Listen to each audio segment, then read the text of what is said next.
Bismillahirrahmanirrahim. Assalamualaikum warahmatullahi wabarakatuh. Waalaikumsalam warahmatullahi wabarakatuh. Selamat datang kembali di Rimasi Podcast Edukatif dan juga Teras Desa Podcast. Perkenalkan, nama saya Siti Zawa Ulianusafa. Di sini saya berkesempatan untuk menjadi host pada podcast kali ini. Dan juga ini jujur sebagai kehormatan bagi saya yang luar biasa, Ibu. Ya Allah. Dan juga ini kan hari ini di bulan suci Ramadan ya, Bu. Ya. Semoga pembahasan kita pada hari ini itu akan menjadi amal yang baik. Amin. Bukan untuk kita doang, tapi untuk masyarakat luas. Dan juga untuk pembahasan podcast kali ini tuh kita bakal membahas sesuatu yang dekat banget nih sama kehidupan kita, yaitu sosial media, hoax, sama digital literasi. Yang dimana kita mengangkat tema saring sebelum sharing. Nah, teman-teman, jadi hari itu kita bakal kedatangan sesosok yang mungkin sudah tidak asing buat teman-teman. Teman-teman juga pasti sudah kenal dengan beliau, apalagi di dunia hiburan Indonesia. Beliau merupakan penyanyi legendaris, sekaligus aktris dan juga lulusan psikolog ya Bu ya. Dan juga sekarang sebagai anggota DPR RI Komisi 1 di Partai Amanat Nasional ya, Bu, betul. Kalau siapa lagi kalau bukan Teh Desi Ratnasari. Terima kasih. Sebelumnya kami mengucapkan terima kasih banyak karena Ibu telah memberikan kesempatan dan juga waktunya untuk datang pada hari ini. Dan juga mungkin untuk narasumber yang kedua ada salah satu mahasiswa UIN Syarif Hidayatullah Jakarta yang merupakan bagian kami dari kami juga. Warga Sukabumi yang emang lagi merantau di Jakarta. Sama dong. Dan juga beliau juga merupakan ketua umum Riungan Mahasiswa Sukabumi, Rimasi Jakarta. Namanya adalah Kang Abdul Aziz. Gimana Kang? Terima kasih. Kabarnya gimana Kang? Sangat sehat dan baik sekali. Oke, mungkin tanpa berlama-lama lagi ya Bu, Bu. Teh. Gak apa-apa, Ibu boleh deh, emang udah tua. Kita bakal, kan tadi saya sudah bilang kalau misalnya pembahasan ini tuh sangat dekat dengan kehidupan kita, yaitu media sosial, hoax, sama digital literatur. Tentang media sosial nih, kan yang sudah kita tahu nih, kalau misalnya Teh Desi sama Kang Aziz ini pastinya sangat aktif di sosial media. Betul bukan? Yang muda yang pasti sangat aktif. Belajar dari yang saya udah tua. Kalau saya terpaksa. Nah, untuk mungkin dimulai dari pertanyaan-pertanyaan ringan dulu. Okay. Nah, jadi menurut Teh Desi dan juga Kang Aziz, keduanya kan tadi sudah saya bilang aktif di media sosial. Nah, menurut pandangan Teh Desi sama Kang Aziz, media sosial itu sebenarnya bikin ribet masyarakat atau malah membantu sih? Mungkin dari Teh Desi dulu nih. Oke, izin ya anakku. Izin semuanya juga, terima kasih saya sudah diundang ke sini. Semoga ini menjadi podcast yang Allah mudahkan untuk terus memberi manfaat, memberi informasi dan mencerdaskan siapapun yang melihatnya, dan Allah mudahkan untuk dilihat oleh semua orang. Amin. Jadi ceritanya saya aktif di medsos itu belum lama, kira-kira 2018 atau malah 2020 malah aja kan. Itu karena saya dilantik sebagai ketua DPW Panjabar. Jadi saya wajib harus punya supaya untuk menyampaikan berita tentang kegiatan-kegiatan politik saya sebagai ketua DPW gitu ya. Saya sebelumnya nggak suka, saya tidak suka media sosial. Saya bukan tipe orang yang suka share tentang kehidupan pribadi saya, ataupun hal-hal apa yang berkaitan dengan kegiatan-kegiatan saya, karena menurut saya kegiatan saya cukup publik pada saat menjadi seorang entertainer gitu ya. Semua orang bisa tahu dari manapun gitu. Tapi ketika jadi ketua DPW penting juga ya ternyata untuk menyuarakan dan menyampaikan, menginformasikan kepada masyarakat apa sih kegiatan PAN terutama di Jawa Barat. Saya pikir oke, make sense gitu ya. Jadi ya udah saya bikin media sosial pada saat itu. Tapi terus terang saya memang nggak tertarik. Jadi akhirnya kami punya tim media yang memang mengurus untuk media sosial tersebut. Bagaimana mereka membuat ceritanya, pokoknya semuanya lah dilakukan sebaik mungkin sehingga yang disampaikan juga insya Allah menjadi yang terbaik.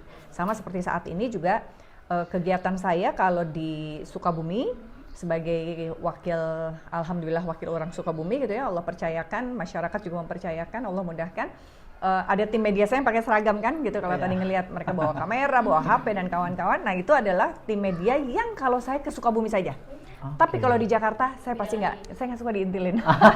Saya nggak suka diikutin gitu-gitu, nggak. Biasanya kegiatan saya di Jakarta saya jarang.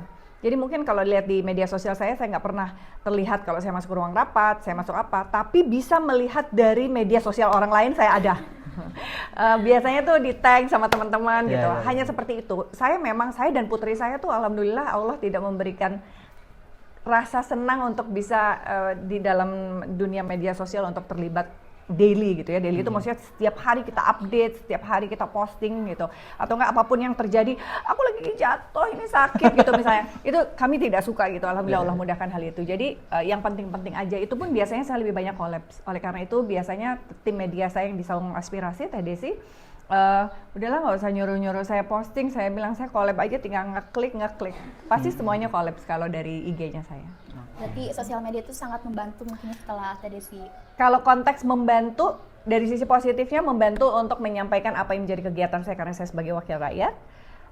Untuk pribadi, saya tidak melihat ada manfaatnya gitu ya, maksudnya. Mungkin ada sih gitu, karena banyak orang yang mengajak saya untuk jadi affiliator atau endorsement gitu ya, kayak gitu-gitu.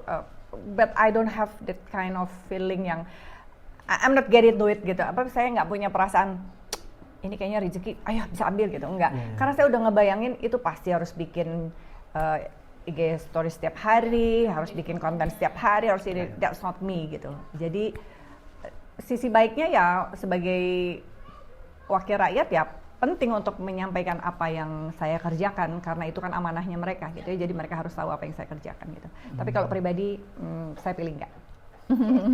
Mungkin dari pandangannya Kang Aziz.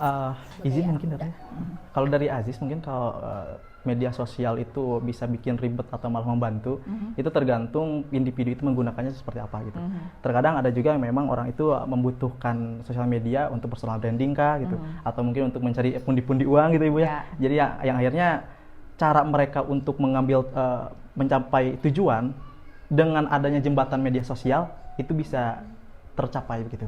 Cuman yang bikin ribetnya itu memang isu-isu yang memang merusak paradigma anak muda, orientasi anak muda yang akhirnya harusnya konstruktif, baik, menjadi destruktif gitu. Jadi jelek lah gitu.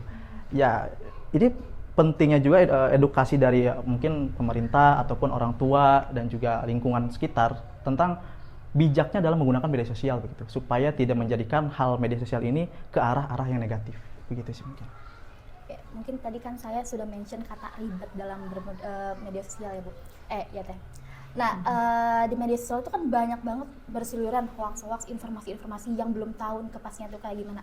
Nah menurut pandangan Teteh sama Kang Aziz, pandangan Teteh khususnya lulusan psikolog, itu tuh apa sih yang sebenarnya terjadi di pikiran seseorang yang emang itu saat membaca berita tersebut itu malah kita terinfluence dan mengecap kalau misalnya informasi itu tuh benar gitu dan gampang banget nge-share ke orang-orang gitu padahal belum tahu kebenarannya itu seperti apa. Wah, ini agak panjang nih 2 SKS nih ya. Saya ngambil teori yang simple aja ya. Teori stimulus organism respon itu ya, atau yang simpelnya itu kan stimulus respon ya, teori stimulus respon. Apa yang kita baca, berita yang tersebar di media sosial itu kan stimulusnya gitu ya. Ada stimulus yang kategorinya biasa-biasa saja, atau disebutnya kita mau bikin cerita orang, ini mah cerita yang biasa umum, pasti orang nggak terlalu tertarik gitu kan. Terus kemudian ada cerita yang bombastis, misalnya biasanya tuh kalau yang bombastis tuh clickbait-nya dari judul. Judulnya tuh biasanya yang menggemparkan dunia maya gitu misalnya. Diketemukan apa gitu misalnya, atau pembunuhan ganda gitu misalnya ya. Terus kemudian perceraian gitu misalnya. Terus kemudian dilaporkan atau pokoknya kayak gitu. Terjadi keributan gitu. Biasanya clickbaitnya judulnya akan seperti itu, padahal biasanya isinya belum tentu sebombastis judulnya. Itu stimulus.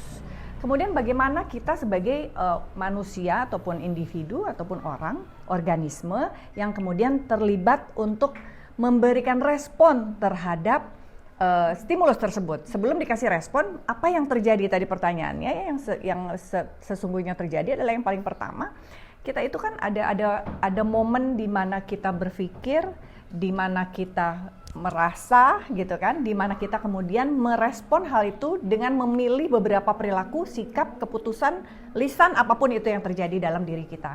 Yang paling pertama dari konteks pikiran. Tentunya sebagai manusia kita biasanya akan tertarik dengan sesuatu yang bombastis tadi kan. Iya, betul.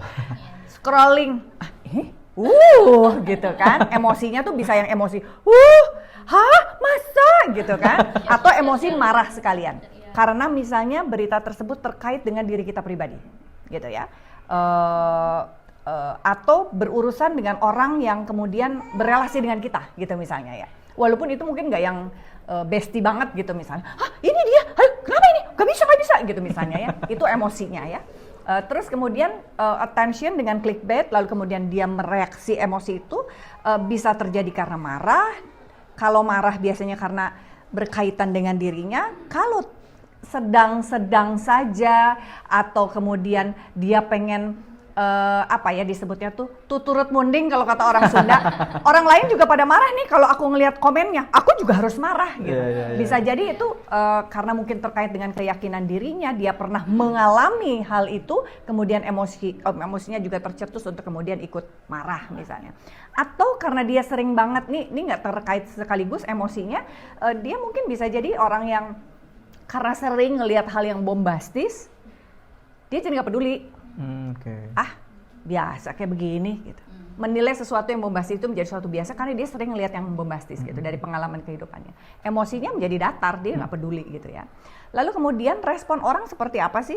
Bisa macam-macam kan tentunya. Kalau yang marah dia akan ikut-ikutan nonjok mungkin, akan ikut-ikutan ngegeruduk mungkin gitu kan. Atau terprovokasi dengan hal itu seperti yang tadi kamu bilang terinfluence. Atau ada orang yang kemudian lebih ingin berpikir sejenak gitu ya. Logikanya lebih berjalan sejenak, lalu kemudian dia akan melihat dan sharing tadi, saring dulu sebelum sharing. Dia akan menyaring dulu, cek perilakunya nih. Dia akan ngecek, ini beritanya siapa yang memberitakan?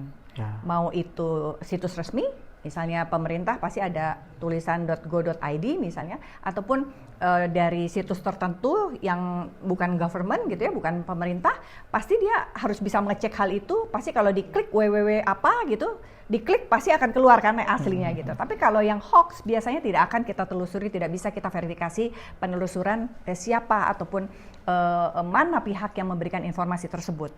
Itu perilaku yang logikanya jalan. Kalau yang kemudian juga dia bisa berperilaku untuk menahan emosinya, ketika dia marah dia lihat dulu, jangan keburu emosi, menyala emosinya ketika membaca judulnya. Dia akan bilang, oke, exhale, inhale, tarik nafas dulu, kemudian kita akan melihat, baca dulu deh isinya, oh ternyata isinya nggak sebombastis atasnya, sehingga kita tidak memilih perilaku ngegeruduk orang misalnya gitu ya, atau ikut-ikutan dengan amarah orang gitu. Menurut saya sih itu yang terjadi dalam konteks berita yang hoax, ataupun kita kenapa sih orang cepet banget terinfluence dengan berita-berita tadi, karena manusia itu pada alaminya gitu ya, secara alamiahnya astagfirullahaladzim, maaf ya ini jadi suzon ini. Terkadang kan kita juga pengen menjadi orang yang duluan tahu, iya kan? Kalau kayak gitu kan langsung di-sharing kan ke orang, nih gue doh yang duluan sharing ke lo gitu kan misalnya, saya loh yang lebih tahu daripada kamu gitu. Nah padahal ketinggalan juga lebih baik, nggak apa-apa kok. Kita menjadi lebih tenang, kita menjadi lebih bisa berpikir jernih, kita lebih bisa memilah dan memilih mana yang harus di-sharing dan mana yang tidak di-sharing kepada orang. So that's why the topic is sharing. Sebelum sharing itu maksudnya adalah kita mengajarkan emosi kita, pikiran logis kita untuk memberikan respon yang tepat dan memilih respon yang paling efektif, efisien untuk kita bagikan kepada orang lain, dan itu juga berdampak baik insya Allah bagi diri kita maupun bagi orang. Gitulah kurang lebih ceritanya. Nggak 2 SKS kan ya? Berarti ada 2 tipe orang nih ya. Ada yang saring sebelum sharing, ada yang sharing sebelum saring. Oh, ada juga. Itu Bener. berarti emosinya yang jalan duluan. Karena biasanya menyala dulu, lalu kemudian berpikir, ternyata salah ya, gitu kan? Dan juga ternyata ada mekanisme dari psikologis Betul. tersendiri ya. Karena masing-masing orang itu kan menginterpretasi sesuatu berbeda. Oke. Tergantung kepada pengalaman, pendidikan, dan bagaimana kemudian dia hidup di dalam lingkungan tersebut, di lingkungan kita ya. Kalau ini kan Rimasi, alhamdulillah semuanya mahasiswa, pasti insya Allah akan berpikir dulu, bener nggak? Ada orang, teman-teman yang mengingatkan kalau kita lagi emosi, enggak dulu, tenang dulu, lu baca dulu, bener nggak? Dari mana lu dengar? Kan pasti gitu kalau ada kita di lingkungan teman-teman yang juga sama-sama terbiasa memverifikasi data, karena kan mahasiswa terbiasa melakukan hal itu, menganalisa, kemudian melihat data dan fakta, cross check dengan data yang lain kebenarannya kan gitu ya. Lalu kemudian ketika itu salah melakukan falsifikasi gitu kan. Itu sudah terbiasa di dalam kehidupan mahasiswa. Nah, semoga dengan kalian ngariung dengan mahasiswa lagi, insya Allah menjadi semakin terverifikasi hal-hal yang bersifat hoax tadi dan tidak terpicu emosinya langsung menyala. Luar biasa jawabannya Teh. Mungkin nih saya sekarang mau langsung ke Kang Ajis. Menurut Kang Ajis nih sebagai mahasiswa yang emang langsung nyemplung dengan anak muda, ada nggak sih Kang kayak tips and trick biar kita tuh nggak gampang terinfluence sama berita-berita apalagi yang hoax gitu? Sebetulnya untuk jawaban dari saya pribadi kurang lebihnya sudah dijawab oleh tadi sih. Jangan kan beda. Cuman anak ada, muda ini udah tua. ya, cuman ada sedikit perbedaan mungkinan dari kayak memang sebelum kita coba men-sharing suatu hal, pentingnya kita mencari terlebih dahulu kan. Kayak kalau dari saya sih, kalau misalkan mendapat satu isu, saya pasti mencari sumber ini tuh dari mana dulu. True. Yang paling tepat itu kayak saya tuh sering kalau nggak detik.com, Kompas, kalau nggak juga Ya, CNN betul. gitu. Itu kan yang sudah terverifikasi, oke lah buat Media terkait. mainstream ya. Betul. Karena kadang gini ya, teman-teman berikut mahasiswa mungkin ya, terkadang suka layaknya seperti kalau bahasanya politik itu advocatus diaboli itu, yang artinya itu mereka menyetujui satu argumen, tapi mereka ragu dengan argumen tersebut. Ini kan suatu kesalahan gitu ya Bu, yang akhirnya menjadikan isu-isu yang seharusnya tidak menyebar dengan harapan menjelekkan lingkungan, menjelekkan hubungan kita dengan sesama manusia, ini menjadi tersebar gitu. Jadi harusnya untuk kita semua, untuk teman-teman semua mahasiswa, pada saat kita mendapatkan isu, jangan langsung kita telan mentah-mentah, tapi cari dulu sumbernya dan pastikan lagi siapa nih yang meramaikan isu ini gitu. Takutnya ada kepentingan-kepentingan yang tidak kita ketahui begitu Bu ya. Kurang lebihnya seperti itu sih. Basisnya, kalau kita suka dengan sumber penyampai berita, misalnya kalau saya suka sama Ajis, Ajis salah pun saya pasti biasa aja. Tapi kalau pada dasarnya saya tidak suka Ajis, mau Ajis menyampaikan kebenaran yang faktual sekalipun, kebenaran yang hakiki atas dasar standar manusia ya, saya tetap nggak suka dan nggak akan terima. Jadi basisnya menurut saya terkadang kita juga harus tidak bias gitu ya, bias kognitif kita atau bias rasa kita, bias emosi kita terhadap penyampai berita. Jadi fokus kepada apa yang disampaikannya gitu, bukan fokus juga kepada orangnya. Yes, kita perlu melihat legitimasi penyampai berita, tapi jangan mencampur adukan personal preference kita gitu. Karena kalau nggak taunya dari musuh kita itu adalah kebenaran, ya harusnya diterima karena kan fokusnya dengan kebenaran itu gitu ya. Nah itu juga kadang-kadang menjadi bias kognitif bagi kita untuk memilah dan memilih sebuah kebenaran di dalam peredaran informasi di media sosial. Sudah tersepot ya. Bener itu. By sentiment ya Bu ya, bukan by logika. Terus akhirnya goreng terus. Nah itu juga bahaya.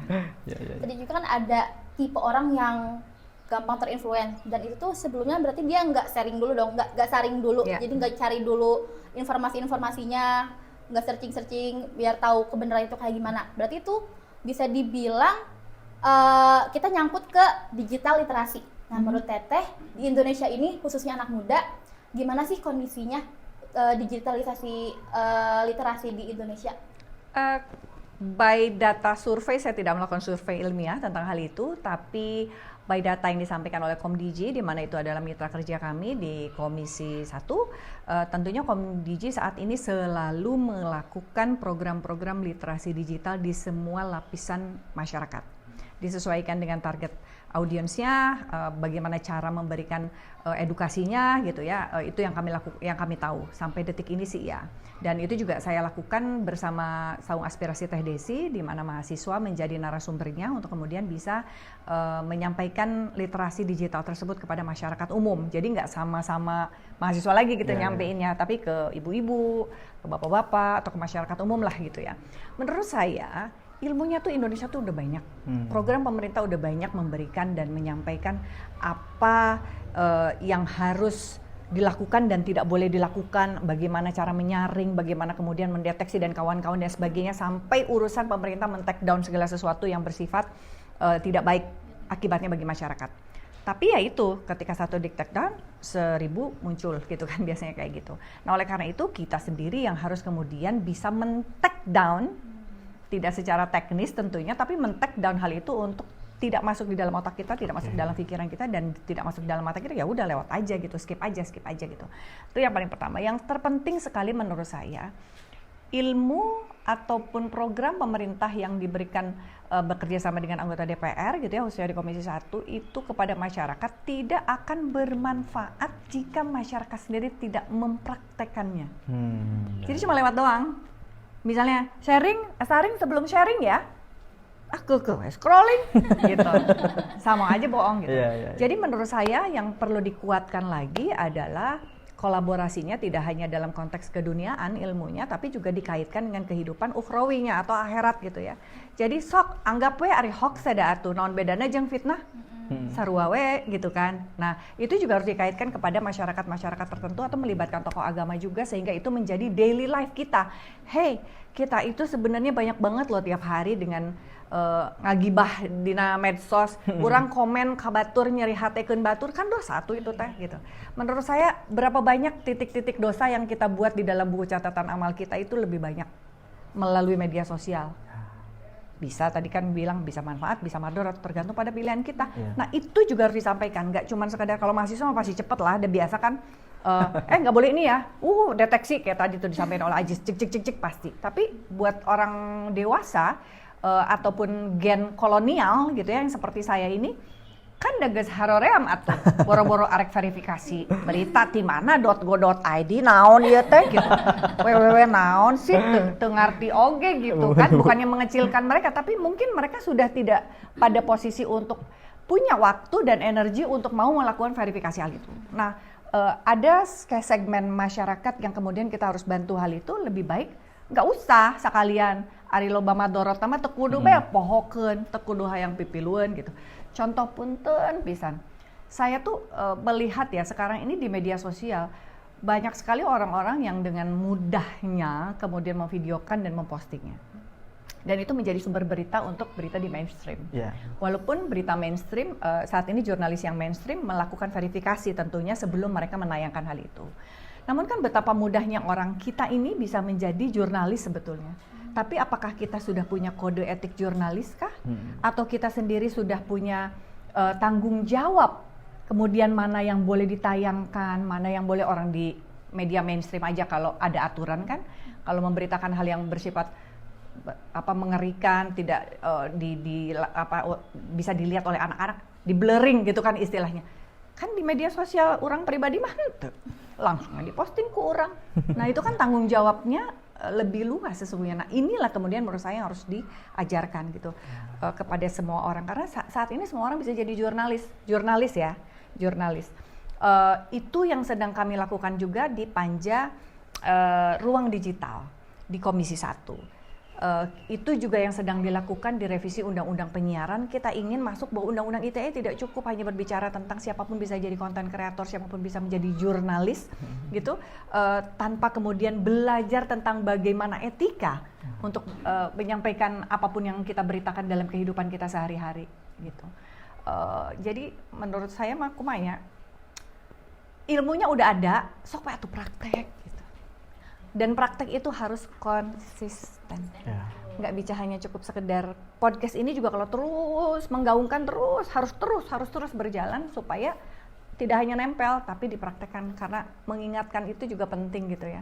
Dan menjaga praktek itu juga lebih penting menurut saya. Karena kita sebagai diri kita, orang tua menjaga praktek anak-anaknya, anak-anak yang dewasa juga menjaga praktek dirinya, itu juga harus terus digaungkan dan disampaikan melalui literasi digital. Soalnya di kita kan literasi tanpa adanya hukuman. Iya. Hukumannya kalau ada yang terlapor. Ya kan, Iya, gitu. Dan itu pasti penyelidikannya atau penyidikannya jadi panjang. Itulah dongeng nak. Berarti masih banyak banget PR ya, Teh ya. Banyak PR-nya mah kita harus memperbaiki diri intinya mah. Karena saya yakin pemerintah tidak bisa melakukan hal itu sendirian. Yang bisa melakukan hal itu ya kita. Masing-masing individu melakukan perbaikan bagi dirinya. Apakah yang saya masukkan dan saya kontenkan ini bermanfaat buat orang atau malah jadi dosa jariah yang batur gitu. Iya sih, menarik sih ya. Mungkin kalau dari saya sedikit, kalau ngelihat dari apa yang disampaikan oleh Teh Desi kan mengerucut pada yang namanya dikotomi kontrol kan. Ada yang bisa kendalikan, ada yang bisa kita kendalikan, ada yang tidak bisa kita kendalikan.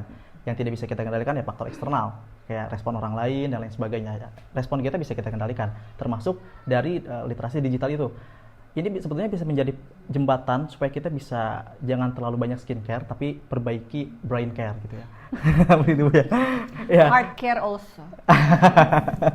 Ya begitu. Seharusnya ini bisa menjadi jembatan supaya kita juga sebagai anak muda bisa membantu tanda kutip orang tua yang memang sulit untuk memverifikasi isu dan juga berita-berita yang ramai di media sosial, biar mereka juga kita edukasi begitu. Ini tuh bukan seperti ini sebetulnya, tapi kayak gini. Jadi peran anak muda sangatlah penting untuk mengkontrol nih. Jadi bukan orang tua aja yang harus mengontrol kita gitu. Kita juga harus bisa mengkontrol orang tua gitu. Karena kan untuk zaman sekarang, media sosial ini sangatlah sensitif, marak, dan juga semua orang itu bisa mengakses apapun itulah. Jika tidak ada controlling dari kita sebagai anak muda yang lebih paham, siapa lagi gitu. Cuman anak mudanya punya waktu nggak untuk nah itu dia. Karena anak muda juga punten dari pengalaman saya, anak-anak muda ini sudah terbiasa dengan pace yang cepat. Orang tua itu kan yang era kolonial pace-nya tidak cepat. Jadi kalau kalian ngajar, aduh begini aja kok nggak bisa. Ini loh, pokoknya udah deh nggak usah deh. Gitu kan ngomong gitu sama orang tua. Lihat deh kalau kita berada di dalam grup media sosial tertentu ya, kemudian orang tua kolonial yang kayak saya lebih cepat sharing sesuatu. Nanti anak mudanya gini, aduh, gitu. Kan kita keluarga besar tuh kan biasanya disparitas usianya banyak ya, rentang usianya. Jadi abis gitu kita bisa gini, ini pasti si Bibi ini, si Uwa ini gitu yang suka sharing gitu ya, misalnya sharing tentang berita. Nanti kita akan bilang japri biasanya karena orang tua tidak suka diajarin di depan orang. Jadi kita biasanya japri, Bi, eta mah teu bener. Oh, entahnya atunya dihapus, atunya sharingan anak gitu. Biasanya kayak gitu. Sorry ya, ini ada subtitle kan di bawahnya. Ngomong bahasa Sunda terus dari tadi. Itu nanti urusan tim editing. Nah, saya ingin melanjutkan apa yang dipikirkan oleh Aziz. Ya. Ketika kita berada pada kondisi yang tadi soal dikotomi yang tidak bisa kita kontrol, oleh karena itu bijaklah dalam memposting sesuatu. Ya. Karena kita tidak bisa mengontrol respon orang lain. Jadi dipikirin sebelum kita senang posting sesuatu, kira-kira batur ngomong naon ya. Ari pidosaeun ku batur respon ti batur mah teu kudulah gitu. Yeah. Nah, itu terus terjadi pada diri kita. Bukan berpikirnya posting aja, kan ini hak aku. Nah, ini IG aku. Ini medsos aku. Bodoh amat orang mau responnya apa. Padahal dalam konteks agama, dampak yang kita berikan kepada orang dari perilaku kita berkontribusi terhadap apapun itu yang menjadi dosa maupun yang menjadi amal. Makanya literasi digital menurut saya perlu juga dikolaborasikan dalam konteks urusan agama. Agama apapun itu ya. Berarti bukan cuma ada saring sebelum sharing, tapi saring sebelum posting ya ini? Iya betul, pasti itu. Berarti agama bisa menjadi controlling juga ya? Yes, karena itu yang akan membawa kita ke dalam kehidupan yang lebih damai. Iya benar. Karena kita berempati untuk berpikir dampak dari perilaku kita untuk orang lain. Ya. Nah, kita kan suka dengar juga banyak gitu yang ngomong, niatnya kan kita cuma sharing doang, bukan buat bikin masalah gitu. Kan udah kejadian Ya. itunya. Nah, yang sebenarnya itu tuh punya impact yang besar kan seharusnya. Yes. Nah, menurut Teh Desi sendiri, se-impact apa sih kalau misalnya kita melakukan hal tersebut gitu? Okay. Cuma satu kali klik share tapi ternyata IP-nya gede gitu. Yang paling pertama yang harus kita pikirkan, dengan sharing itu sesungguhnya kita mengasah empati. Sharing itu harus membuat kita bisa mengasah kemampuan kita untuk memprediksi. Dan manusia nggak bisa prediksi ya, cuma Allah yang tahu apa yang akan terjadi kemudian. Tapi paling tidak manusia diberikan kecerdasan oleh Allah untuk bisa mengira-ngira.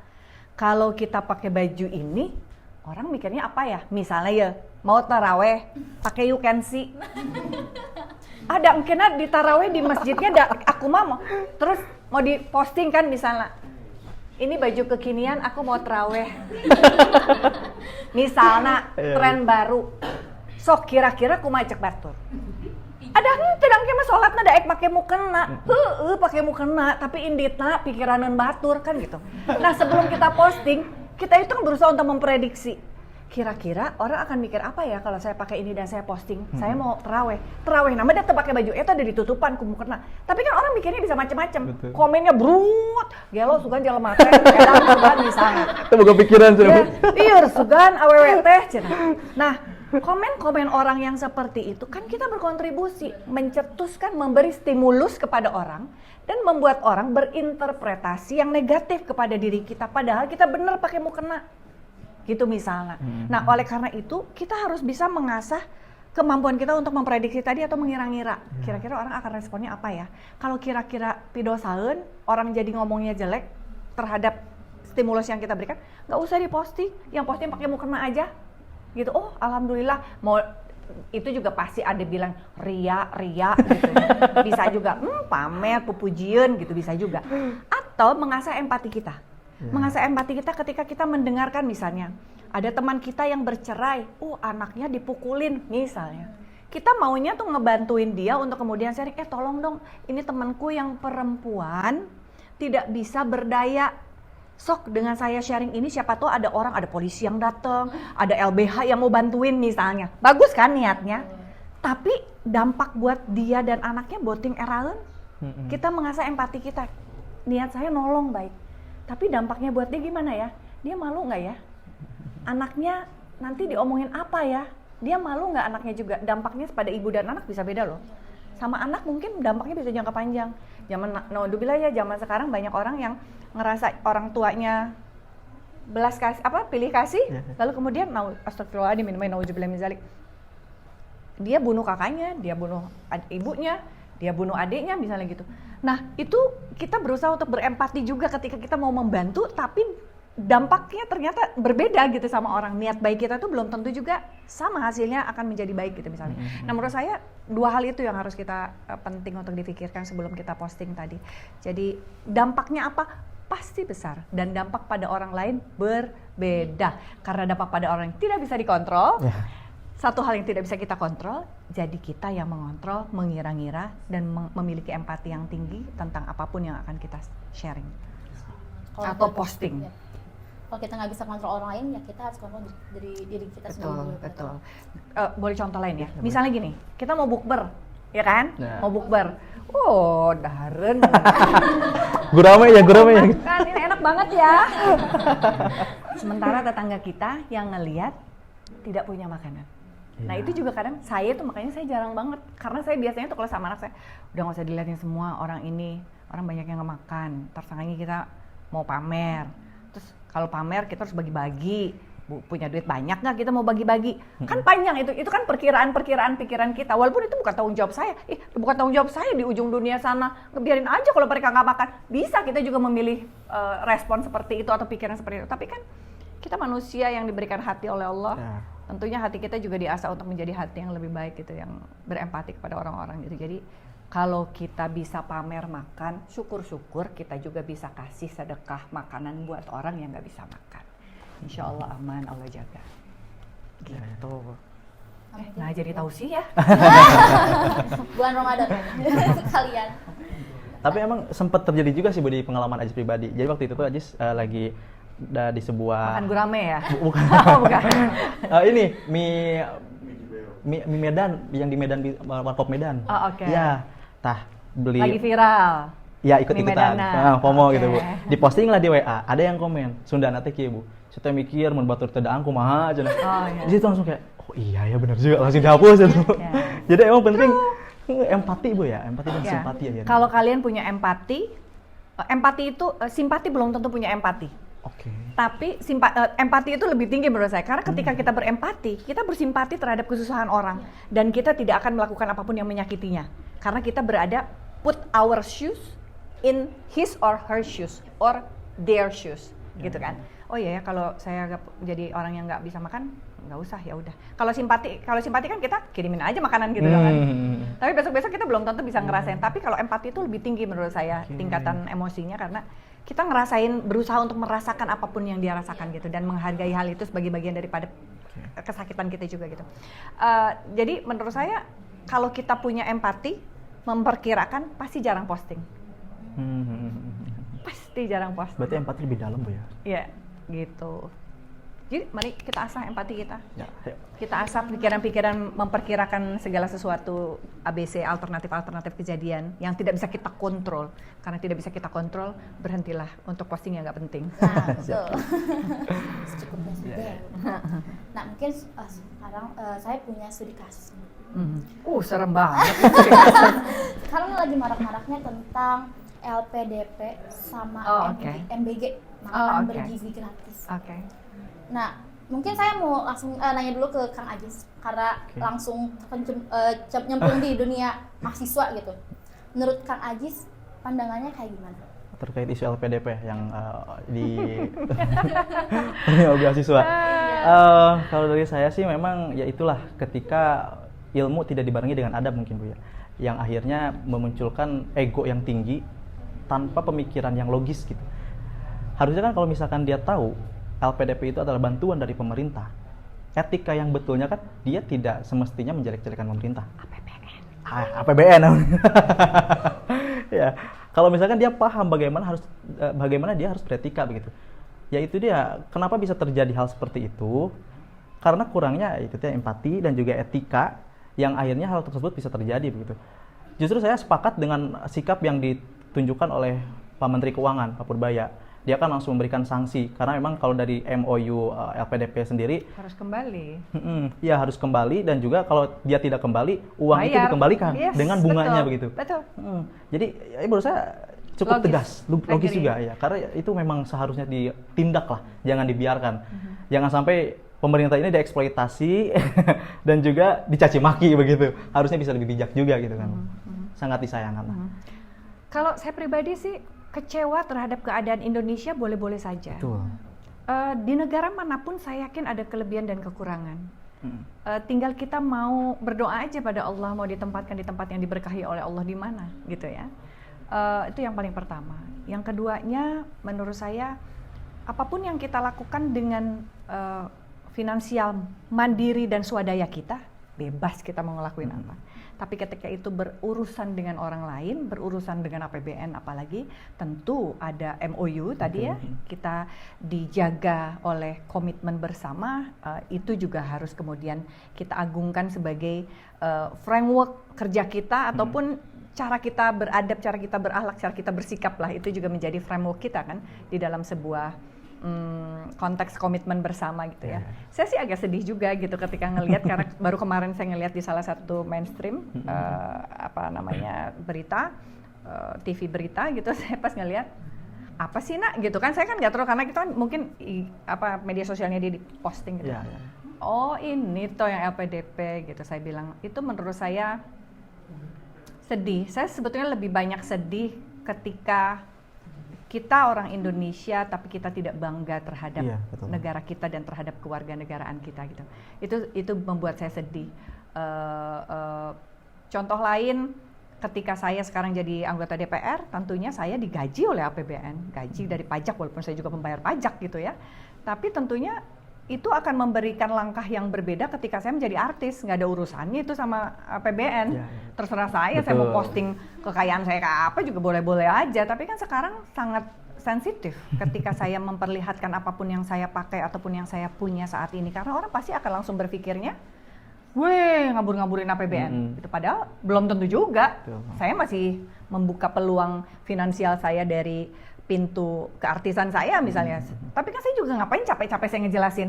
Saya beli ini dari uang artis, saya beli ini dari gaji gitu. Naon cacapean gitu. Ya enggak, saya mendingan eureun atuh kudu di postingan salila jadi anggota DPR mah dengaranna ge digaji APBN tong loba cetak kan gitu kasarnya. Cuman kan namanya orang berbeda-beda. Karena menurut saya terkadang kekecewaan seseorang itu bisa memicu perilaku yang juga tidak logis gitu ya. Lupa hal lain yang penting tujuan tadi yang sudah tercapai yang membahagiakan gitu. Nah, oleh karena itu tadi ngaregepkeun heula we lah. Ya, karena kan kalau misalkan kita berlaku benar itu kan memang relatif Bu ya. Cuman kalau misalkan kita ngambil ke filosofinya Plato, benar itu kan jika tingkah laku kita itu benar secara etika, secara moral dan juga secara agama. Betul. Nah, ini harus kita pegang teguh begitu supaya kita juga dalam berlaku tidak seenaknya. Betul. Cuman ada lagi kalau dalam konteks psikologi, abnormalitas dan normalitas itu juga tergantung kepada berapa banyak komunitas. Kalau kamu normal sendiri, di antara yang abnormal, kamu menjadi yang abnormal gitu kan. Gitu ya. Ya kan? Yes, betul. Kalau kata orang statistik mah kurva normalnya ada di mana? Jangan-jangan kita yang anomali ini menjadi tidak normal di dalam kurva normal gitu kan. Nah, oleh karena itu semuanya serba relatif. Saya sangat setuju sekali bahwa apa yang menjadi kebenaran yang paling mutlak kita pakai aturan agama karena itu kebenaran yang paling hakiki dari Allah. Nah, jadi tausiah deui. Kajian ini mah teh. Tadi siapa satu lagi tadi selain LPDP? Oh, MBG. Oh, MBG. Terkait Kenapa MBG. dengan MBG? Sejauh ini gitu melihat dari awal dilakukannya MBG sampai sekarang menurut Teteh kayak gimana? Kalau menurut saya gini ya, MBG itu kan program pemerintah. Setiap program tidak ada yang sempurna.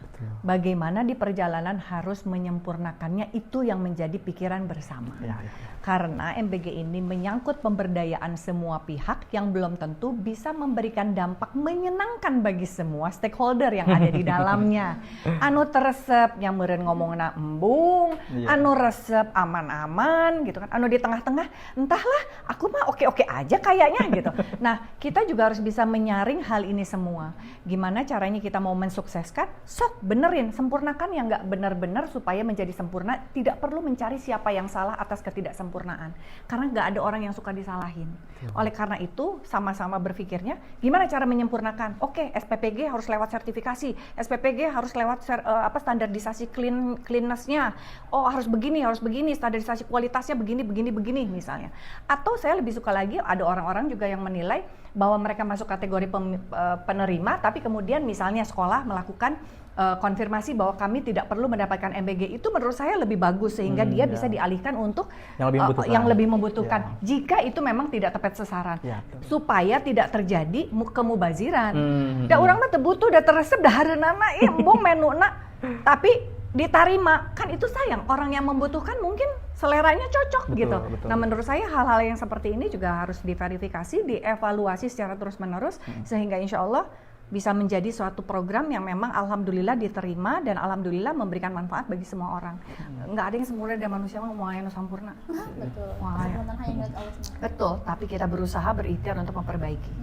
Dan juga kan kalau misalkan kita ngelihat dari survei LSM Bu ya, kesuksesan MBG itu kan ada di angka 99% katanya. Yang gagalnya itu kurang dari 1%. Bukan berarti kita tidak menghargai dan tidak memikirkan yang gagal ini Bu ya. Betul. Tapi kan adanya kelayakan itu karena adanya suatu perbandingan. Betul. Gimana kita bisa tahu itu layak atau tidak? Ya kita harus membandingkan terlebih dahulu gitu Bu ya. Kalau misalkan dalam segi kebijakan pemerintah terkait MBG, menurut saya bijaknya bukan dihilangkan MBG-nya, tapi dievaluasi, refleksi, diperbaiki yang kurangnya gitu. Lamun cek Sunda teh mah, lamun misalkan aya borok, teu kudu dibunuh jelema tuh, tapi ubaran we borokna gitu Bu nya. Ya, gitu. Betul. Nah, pertanyaan selanjutnya mungkin balik lagi sama yang masalah waktu tadi. Kalau misalnya kita ragu sama suatu informasi, itu mungkin ada nggak sih checklist atau tip and trick buat kita mengetahui dulu kebenarannya? Gitu. Kalau kata saya mah, kalau ragu datangnya dari syaitan, itu guru saya bilang. Ragu itu datang dari syaitan, karena syaitan itu selalu membuat hati, pikiran kita was-was. Oleh karena itu yang paling penting sekali pada saat kita mau melakukan kegiatan apapun, doa.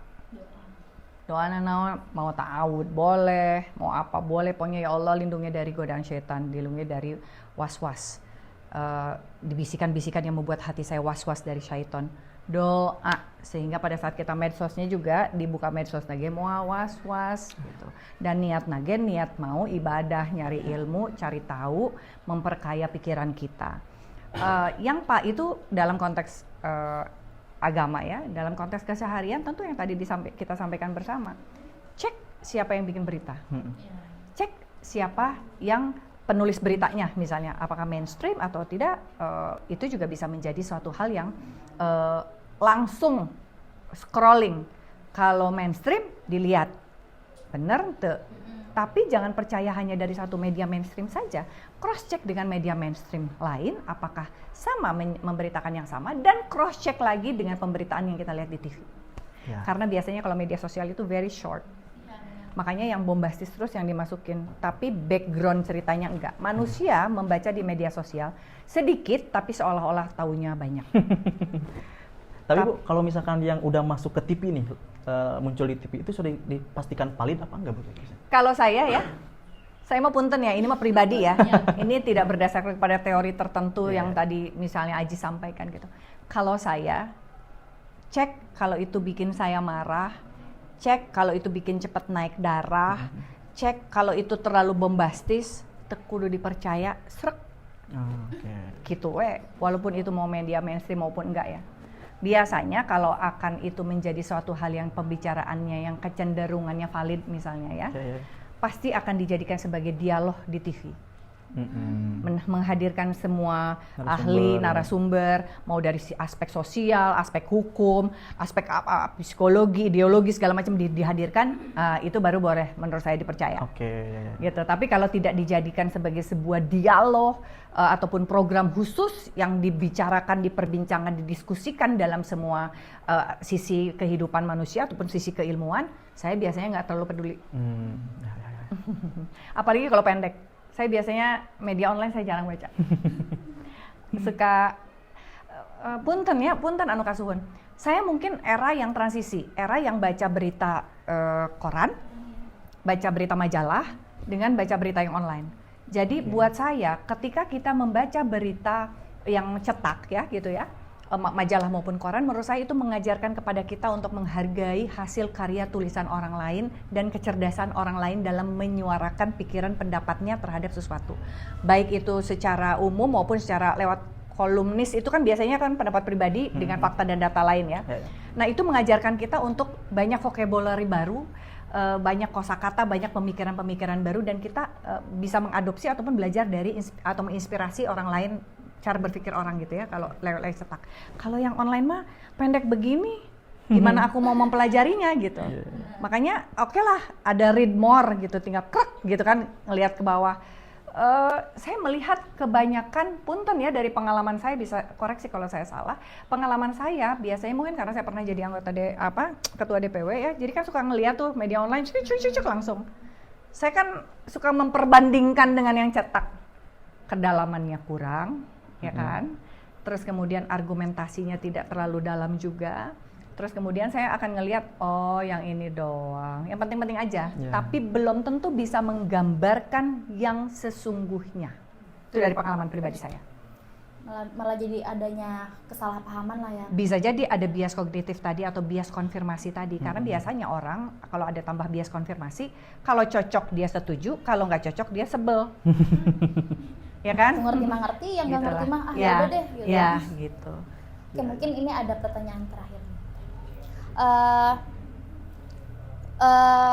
Dari diskusi tadi kan saya pribadi sudah membawa poin-poin penting yang masalah media sosial itu ternyata menentukan dampaknya sendiri gitu. Sebenarnya netral, tapi yang menentukan dampaknya tuh kita kan. Dari orangnya sendiri gitu. Nah, untuk pertanyaannya mungkin Teteh sama Kang Ajis bisa memberikan insight atau advice buat teman-teman semuanya. Simple aja tapi mungkin bisa menekankan untuk Ajis dulu deh. kebaikan ke depannya. Saya mah nanti ujung-ujungnya nasihat orang tua nih. Oke, paling sih kalau untuk saya pribadi terhadap teman-teman semua tentang bijaknya menggunakan sosial media begitu, coba lebih tekankan menggunakan logical thinking tanpa mengedepankan logical fallacies gitu. Supaya nantinya teman-teman semua itu bisa menggunakan sosial media dengan bijak dan juga bisa lebih merasakan manfaat daripada sosial media daripada negatif dari yang dihasilkan oleh sosial media begitu. Dan juga saya ingin mengajak lagi buat teman-teman semua sama dengan apa yang saya sampaikan pada saat di podcast sebelumnya. Yuk kita seimbangkan antara skincare dan juga brain care supaya lebih seimbang, supaya tidak hanya fisik saja yang bagus tapi otak kita juga lebih bagus. Seperti itu saja mungkin.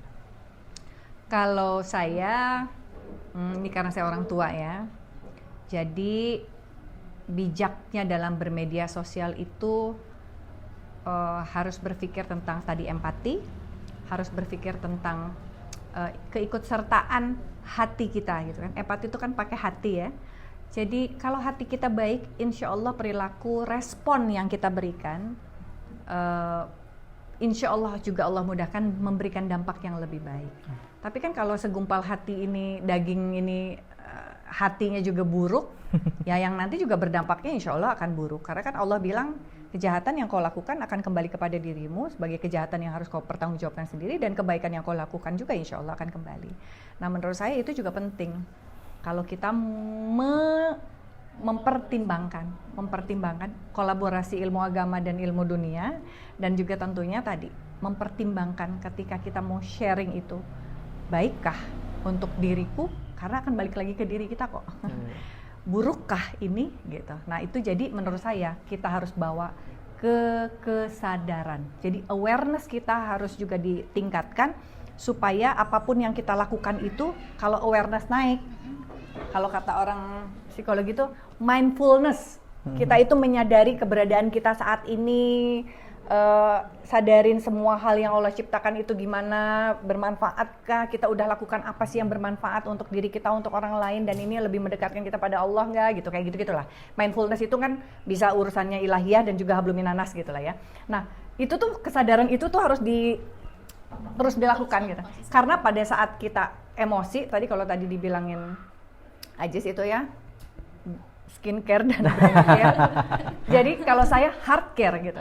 Itu harus diasah. Karena kalau kita menyadari apapun yang kita lakukan, ini benar nggak ya di dalam pandangan Allah? Kalau nggak benar, nggak usah.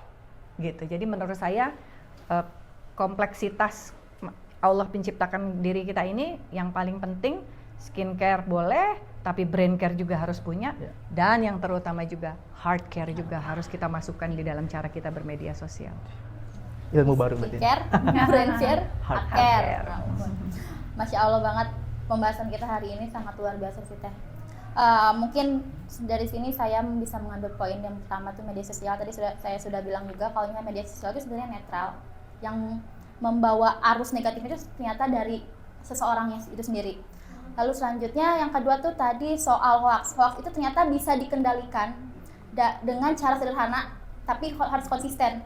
Dengan cara-cara sederhana yang tadi sudah dijelaskan juga, kayak harus cari tahu dulu kebenarannya itu kayak gimana, perbanyak baca juga, terus membandingkan dengan situs ini dengan situs itu. Dan juga untuk yang selanjutnya tadi terkait digitalisasi literasi, itu ternyata itu bukan tentang kita menggunakan smartphone, tapi bagaimana cara kita bijak menggunakan smartphone itu tersebut ya.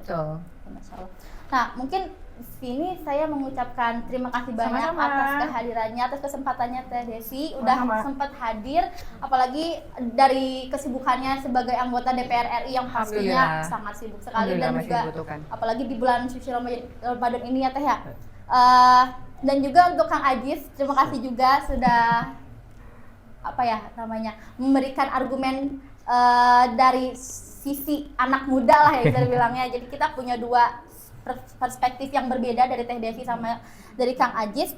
Nah buat teman-teman yang nonton, mungkin perlu diingat lagi harus saring sebelum sharing. Dan itu tuh ternyata punya impact yang luar biasa tanpa kita sadari.